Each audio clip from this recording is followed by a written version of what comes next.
Coltan, un minerai sans lequel notre vie moderne ne serait pas moderne. On les trouve dans les smartphones, les ordinateurs, presque toutes les batteries de notre vie quotidienne.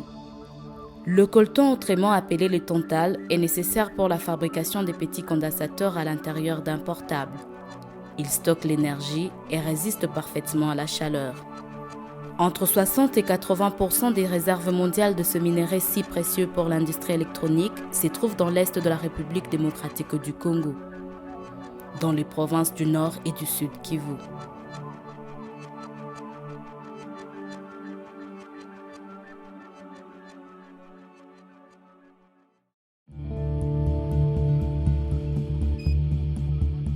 Ici, dans les provinces du Nord et du Sud Kivu, depuis plus de 20 ans, cette terre est en proie à la violence des seigneurs des guerres. L'exploitation illicite des minéraux est un des facteurs qui alimentent ces groupes armés. On disait que les minéraux de l'Est du Congo finançaient les groupes armés. L'exploitation minière n'est pas la seule cause de conflits dans la région, mais les minéraux sont cités. Le tantal n'est pas le seul métal qui fait l'objet de sanglantes tentations. Le tungstène, l'étain et l'or sont dans les collimateurs. Des ONG et organisations des droits de l'homme se battent pour que l'exportation de ces minéraux soit mieux encadrée et qu'elle ne contribue pas à financer les conflits armés au Congo. Nous avons bâti campagne pour dire que les minéraux qui sont en train d'être extraits chez nous ici, ils le sont dans des conditions qui ne sont pas respectueuses des droits humains. Et nous avons lancé des termes irrélatifs, notamment les minéraux de sang, les minéraux de conflit. Ça a eu un écho favorable au niveau international. En 2010, les États-Unis ont adopté sous la présidence d'Obama une loi nommée la loi Dodd-Frank. La loi vise à contrôler l'approvisionnement des entreprises américaines en minéraux issus des zones de conflit. Cela a poussé le Congo à mettre en place un système de traçabilité. Dans la mise en application de la loi Dodd-Frank, qui exige à ce que les utilisateurs finaux des métaux qui sont produits chez nous, à l'occurrence la cassitérite, le coltan, le wolframite et l'or, ils doivent prouver l'origine de ces minéraux qu'ils utilisent dans leurs appareils.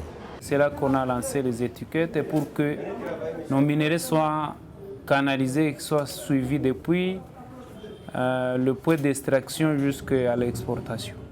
5 ans après l'introduction de cette chaîne de traçabilité au Nord Kivu, nous faisons un premier bilan. Est-ce que ce système fonctionne? Qu'est-ce qu'il a changé? Et qui en tire bénéfice? Pour comprendre comment la traçabilité des minéraux se fait, nous nous sommes rendus au site de Luoho, situé à 4 km de la cité de Rubaya, au sommet d'une montagne de 2500 mètres d'altitude. Sous les sols, des immenses quantités de coltan. Les artisans miniers sont organisés et regroupés en équipes de creuseurs, transporteurs et laveurs suivant le nombre de mines.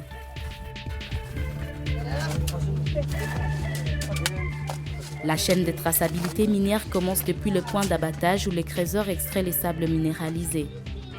À chaque point d'abattage, un pointeur supervise les travaux et renseigne dans un cahier le nombre de colis transportés vers la laverie. Également, à chaque laverie, un autre pointeur contre-vérifie les sacs transportés depuis le point d'abattage pour éviter les cas de contamination entre différentes mines. Après le lavage, un agent du gouvernement pose la première étiquette appelée « étiquette mine » sur les colis des minéraux. Puis on les achemine au centre des négoces où les négociants les achètent auprès des creuseurs. Une fois l'achat conclu, on pose la deuxième étiquette appelée « étiquette négociant » sur chaque sac.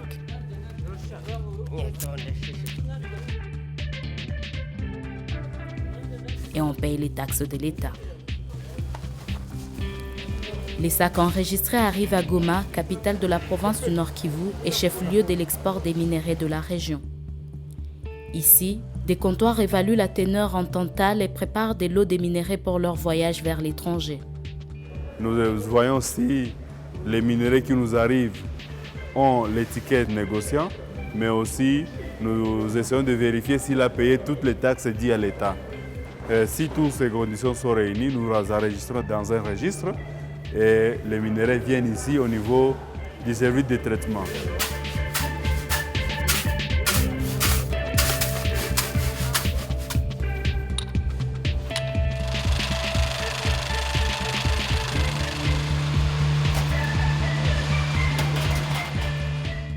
Les données enregistrées dans les étiquettes accompagnent la marchandise jusqu'aux fonderies. Une empreinte digitale qui promet de la transparence et des minerais propres. Lorsque on prend une étiquette, on fait passer au lecteur code barre, ça donne le lieu, la mine, le nom de la mine, le nom de Chrysler qui a produit, le jour, la date, le poids et les minéraux utilisés à quitter la mine pour les tels centres de négoce, de tels centres de négoce pour telle entité de traitement et exportés à telle fonderie. ITSKI, une organisation non gouvernementale avec son siège à Londres, est chargée d'organiser et superviser les systèmes de la traçabilité minière ainsi que le devoir des diligences. Pour être licites, les minerais doivent provenir des mines qualifiées vertes, c'est-à-dire entre autres qui ne sont pas entre les mains des groupes armés et n'emploient ni enfants ni femmes enceintes. Sur place à Luoho, les creuseurs souvent ne savent rien de la loi Dodd-Frank ou même à quoi leurs minerais extraits serviront. Mais ils parlent des améliorations.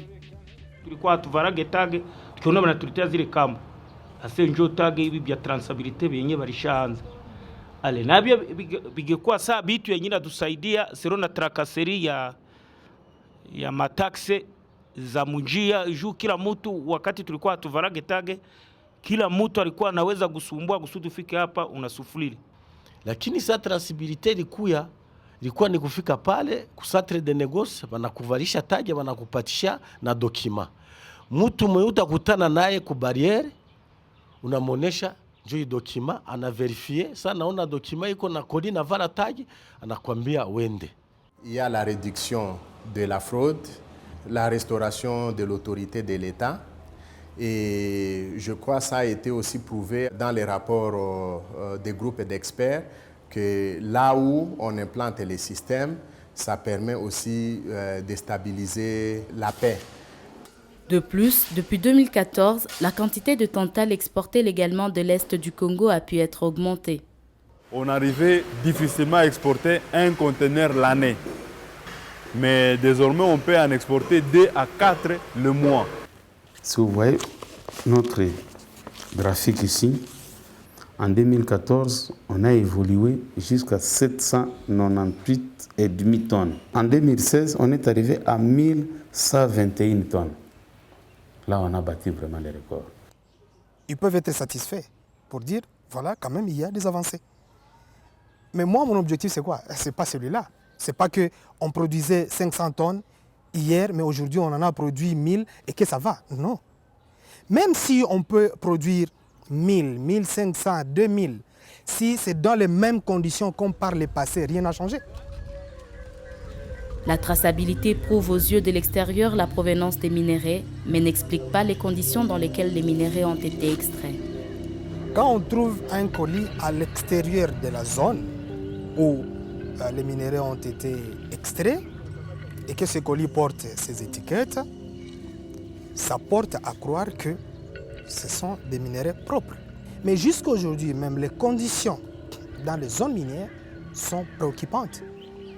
C'est facile que vous trouvez des enfants dans les zones minières. C'est facile que vous trouvez des femmes dans les zones minières. Il y a des éboulements qui sont signalés. Et quand il y a éboulement, ce sont des gens qui meurent. Le devoir de diligence, c'est un processus parce qu'on ne peut pas s'adapter ou se conformer au guide du jour au lendemain. L'essentiel est de montrer qu'on est en train de faire des efforts pour améliorer davantage et aller de l'avant et non reculer. Un autre problème s'ajoute. 4 mines au Nord Kivu sont encore classifiées rouges et 3 jaunes.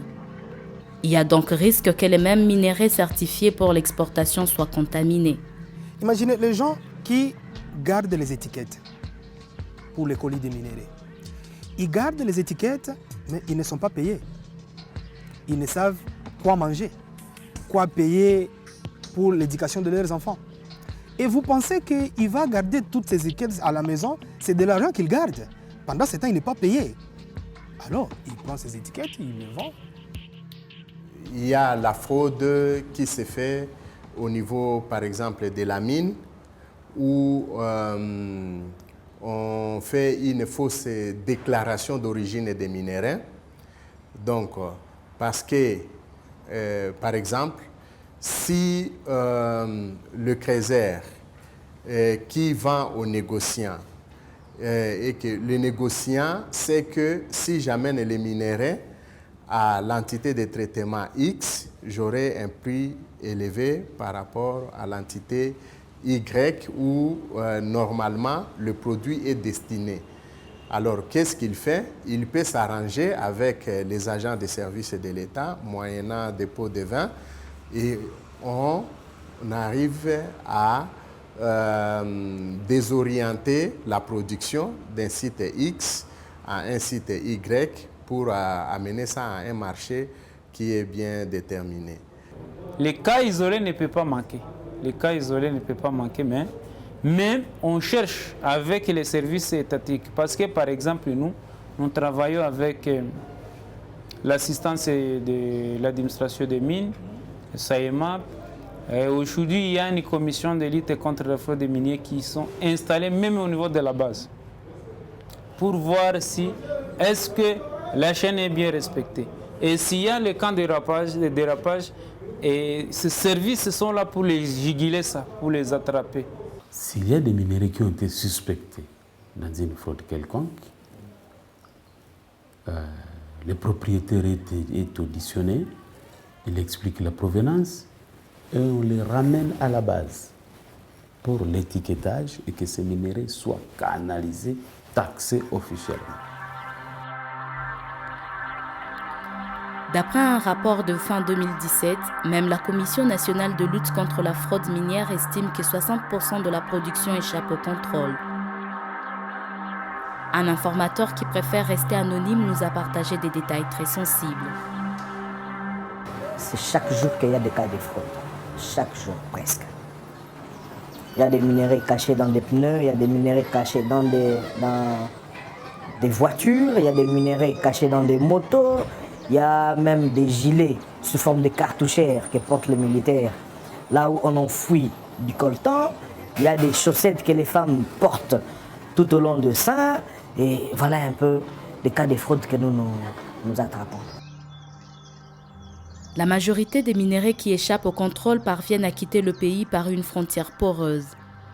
Notre informateur nous parle des petits bateaux qui circulent clandestinement avec des colis anonymes à bord vers les pays voisins. Comment on n'arrive pas à capter?